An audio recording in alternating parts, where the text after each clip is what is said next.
And now, here's your host of Shaping Success, Wes Tankersley.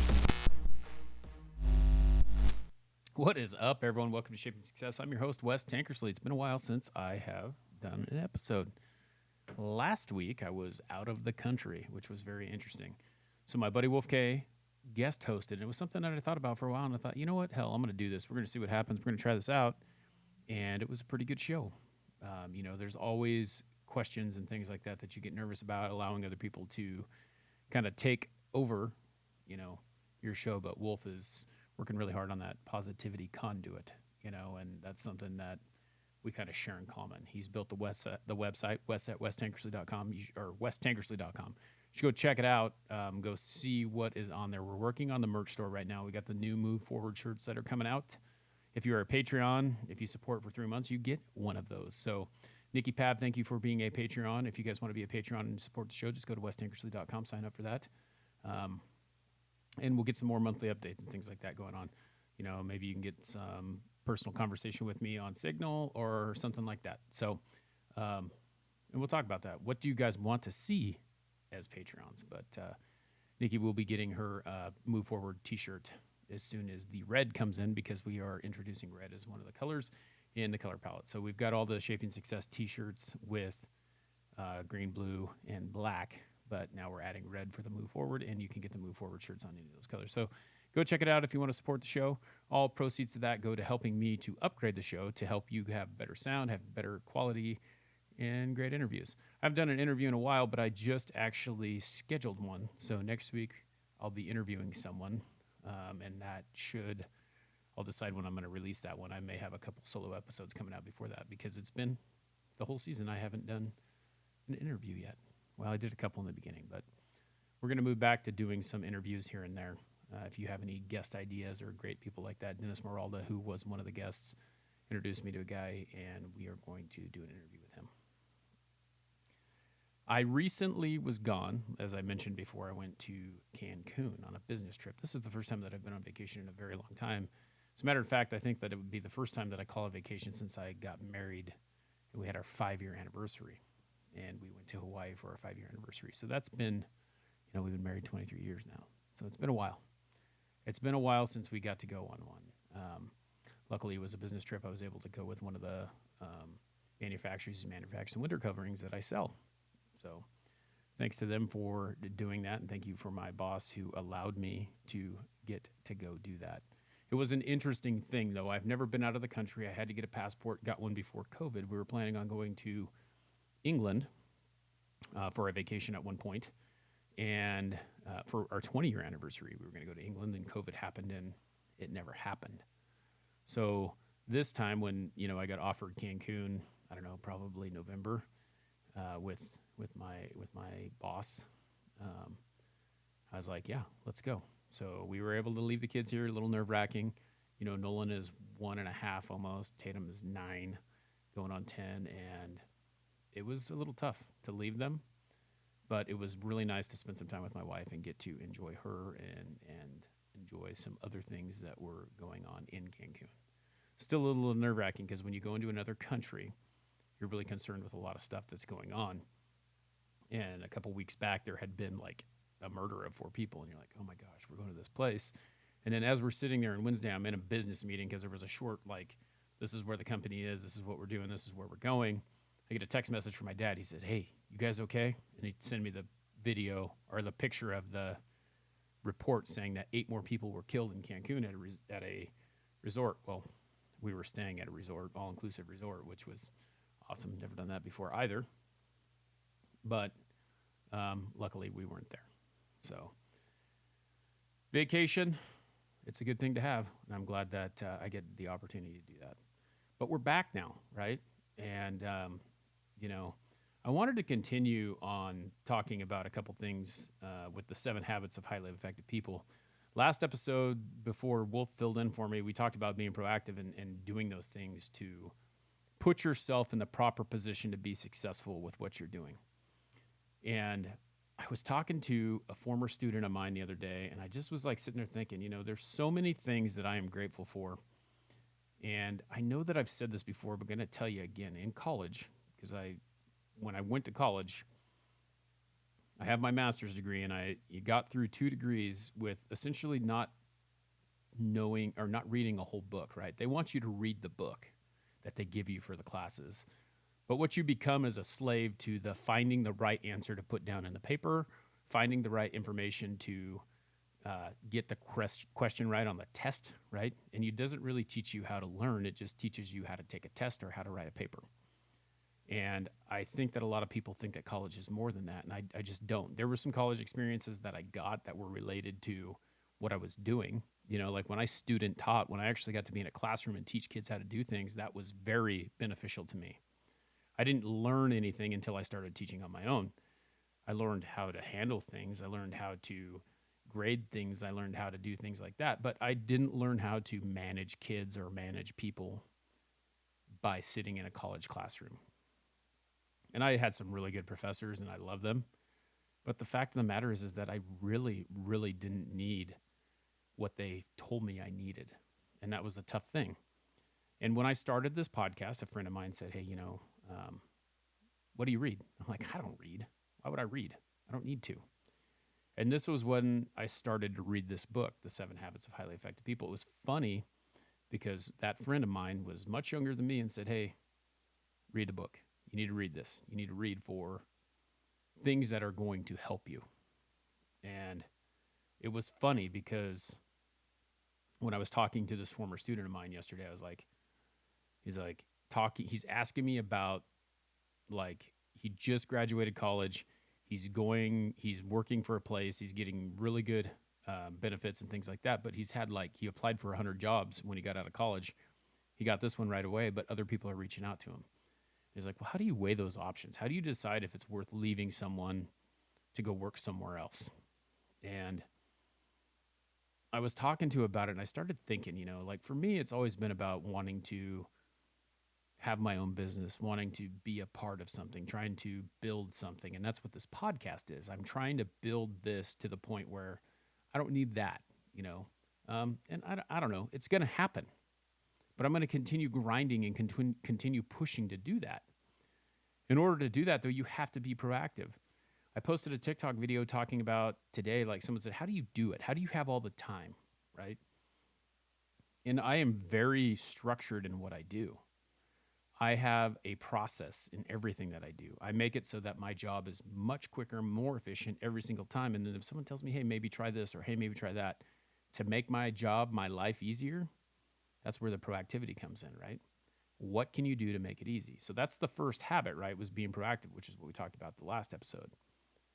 But the next one is this, okay? And he was talking to me, my student was talking to me about what he wanted to do. And I said, well, what's your goal? Like, what is the goal that you have? And he said, well, I want to buy an apartment, that like a fourplex or a duplex, live in one, and then rent out the other 3 or 2, other one. And I said, well, okay, so you have the goal, right? So what's the end result that needs to happen in order to say, well, I got to buy the apartment. Okay. So now what? What do you do when you begin with the end in mind, which is habit number 2? How do you make that happen? The end in mind is to have this apartment to make residual money for you, so that you don't have to really pay for your part, but you can use the parts that the other people are paying to pay for yours, right? It's passive income. So what does that mean? You have to know what the end result is, and then you have to work it backwards and figure out what are all the things that you have to do. So you have to break it down. You can't just go into something not knowing how to make it happen, right? You have to do the research. And what I told him was, I said, if you don't know what it's going to take, he goes, well, what's the first thing you need? He's like, I need money. All right, okay. So you know that you need money. What I would suggest is going to go and find someone who does what you want to do, and you research them. So like with podcasting, I do that. Like I listen to other podcasters. I talk to Jay every single day about what we can do to make this better. What can we do to make your own luck? What can you do to make those things happen? And one of those things is to continue to do it every single day, right? And to continue to be consistent in what you're doing. But you can consistently do this. I could sit here and I could talk to you. I've been doing it for 4 years, and not change anything, and then nothing will happen, right?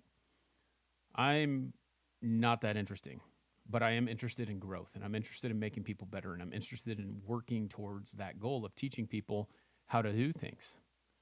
And by doing this, by talking, I've become better at it.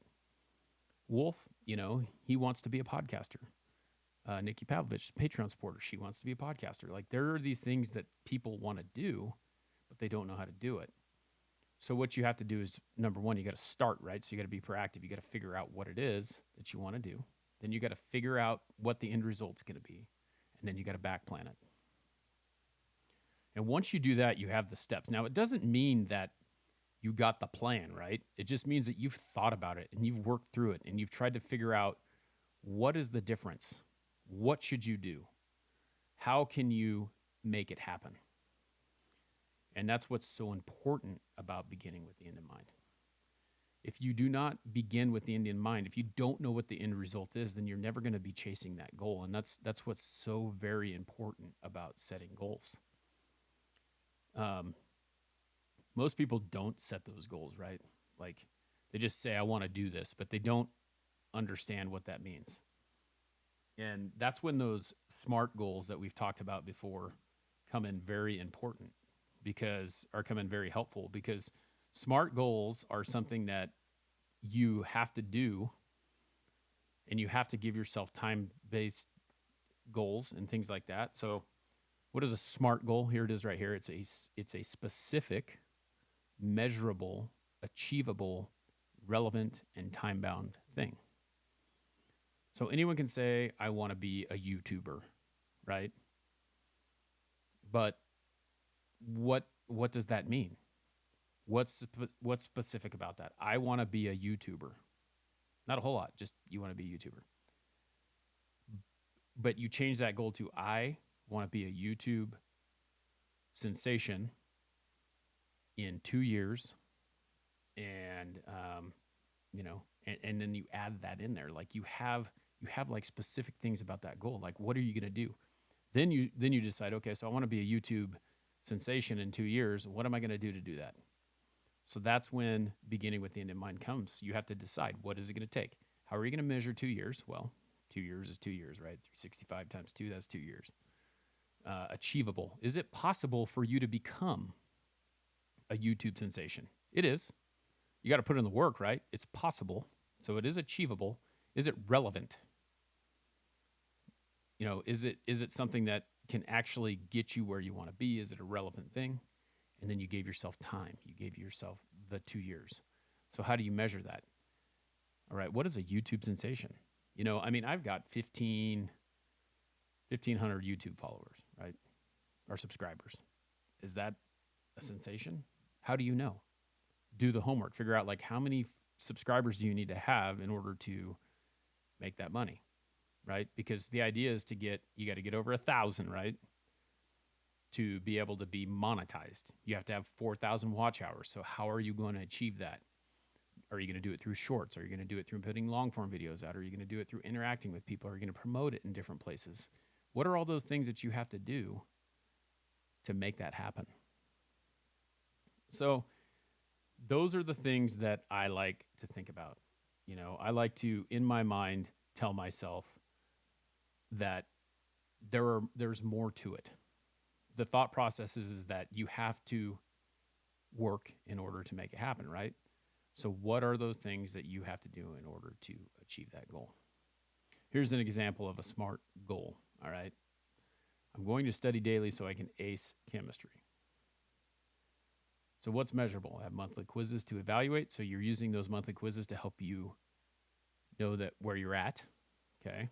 It's achievable. I'm good in school, so I can get great grades. So that means that you are able to do it, right? So it's not like I'm going to be a pro athlete, right? Is that going to be, I'm 42 years old. Is that really achievable? Am I going to be a pro athlete?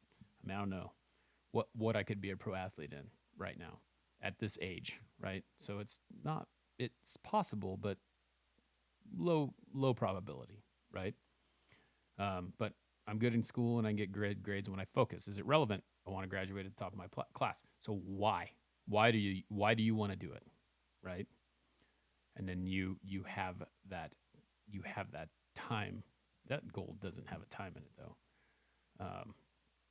I'm going to study daily so I can ace my chemistry, measurable, achievable, relevant. The time base is not there because it doesn't tell you what the time base is by the end of the year, by the end of the week. Okay. So those are the things that I think about, like when you're reading these books, when you're going through there, you're starting to think,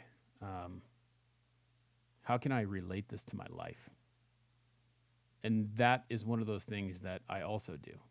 I relate the things to my life. I love talking to Jay because Jay will give you these examples of things all the time.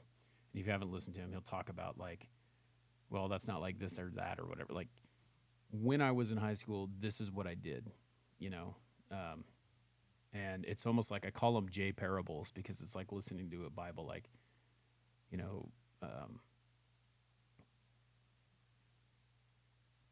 kind of like the tortoise and the hare, right? So the hare is just going to beat the tortoise. That's all there is to it. And the tortoise always says, slow and steady wins the race, right?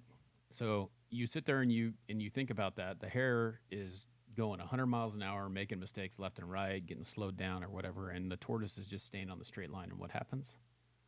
The tortoise ends up beating the hare, even though the hare is so much faster because the tortoise stays the course. So are you staying the course?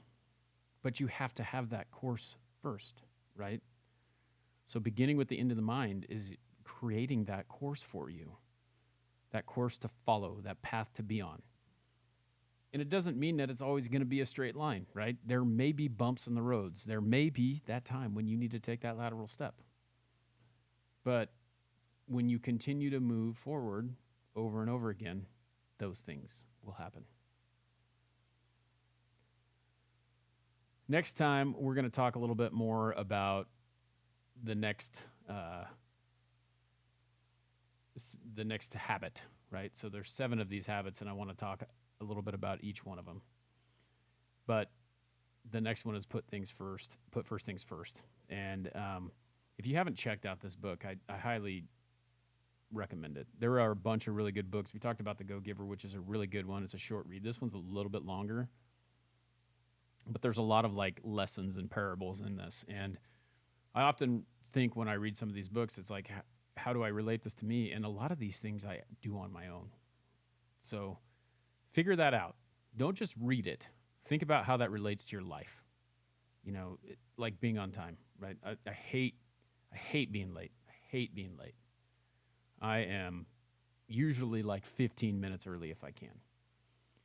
But there's times where I get scheduled, like for my job, where I'm in Caldwell and I got to get to Boise, which is like half hour, 45 minutes, and I got 15 minutes to get there because there was poor planning on the behalf of the person who was putting in the scheduling, whoever that may be. And it drives me crazy when I can't be there on time. But what I do like is when someone says, you're right on time, or you're early, or thanks for being here. They're thankful that, but when you're late, you're late. And it's a bad impression. The first impression is the one that makes the most sense, right? So being on time and being there. Something that I learned from my coach in football. How do I relate that to my life? If you're not 10 minutes early, you're 5 minutes late. Be ready, be prepared. Begin with the end in mind. And it will start to put you on that path to achieve those goals that you're looking for. So go out and be proactive, begin with the end in mind, and we're going to talk about putting first things first next time. Thanks for hanging out with me. Please make sure that you like, share, and review the show. If you can support on Patreon, that would be great. Go ahead and hit that link in bio. You can always go and share any post that you see that really brings meaning to you, and I really appreciate everyone for supporting me and helping me out. We got a little bit over 300 downloads so far in the first 2 days of this week, which is quite a bit. That means that someone else is listening to the show. Make sure that you subscribe. If you're checking it out on YouTube, please leave comments. Let me know if you have any questions. You can email me, wes@westankersley.com anytime. Go check out the website, westankersley.com. If you want any gear, if you want any stickers, let me know. Until next time, I challenge you to find the shape of your success.